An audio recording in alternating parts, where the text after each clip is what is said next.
Hi, and welcome to the third part in this short series on announcements and discussions to come out of Gamescom regarding Legion in the last week. In this video, I'll be discussing the announcements made regarding legendary items.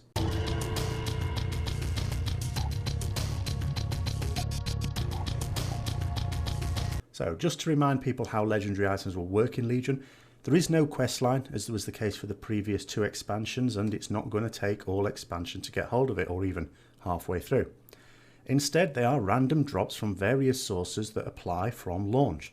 The lowest level source of these is from emissary caches. Each class and spec has a pool of about 8 legendary items that they can get if they're lucky enough to have one drop for them.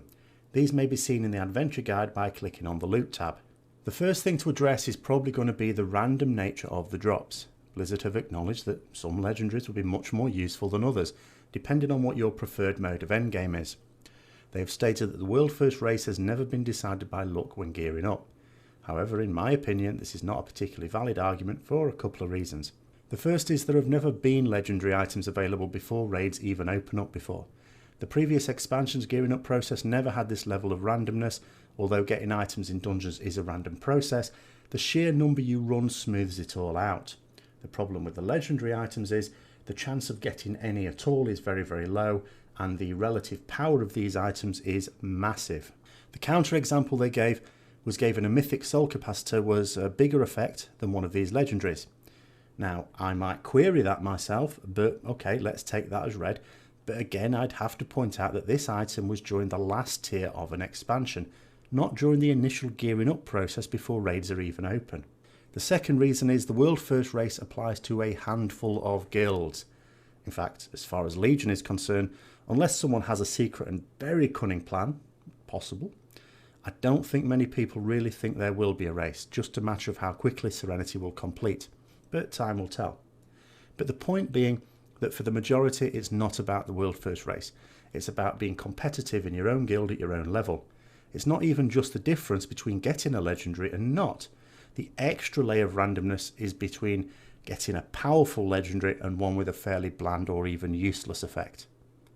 They even said that legendaries are tough to balance, making the whole defending argument of the concept a little laughable in my opinion.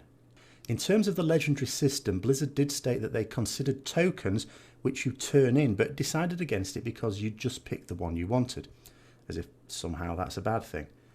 But for me, this shows a lack of imagination surprising from a company that produces a lot of inspirational content.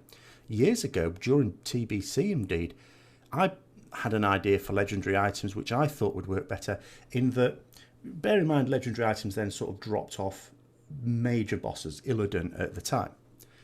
And I was thinking, well, what if instead of this just legendary randomly dropping, there was just as small a chance for someone separate to master loot, I mean, this is what you would now call personal loot, just randomly found something. So something came into their bags, a message went across the screen for the rest of the raid, so-and-so, picking through the rubble, finds such and such.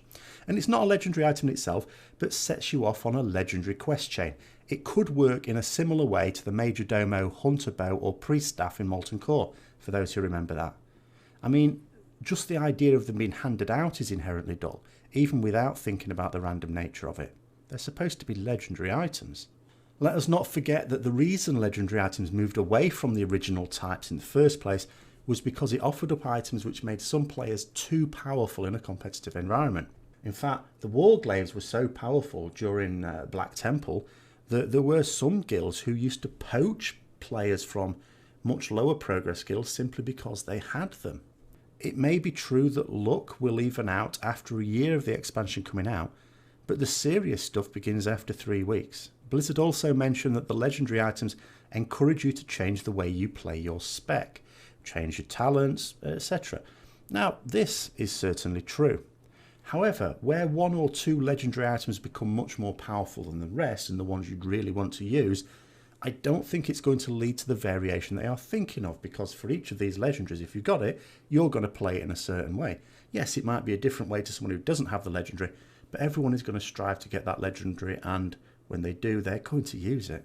Now, when legendaries were originally announced, the intention stated was for specific ones to be targetable when farming. This is not going to be the case.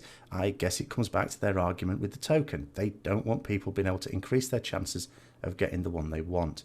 However, although I can see why they might think this, it does throw the idea of balancing completely out of the window. It's the same as when it was originally suggested that it would be completely disabled for the raid progress race, although I never personally believed this would last very long. They now feel that one legendary item is not a major effect on a player's performance. To this, I can only say that I strongly disagree.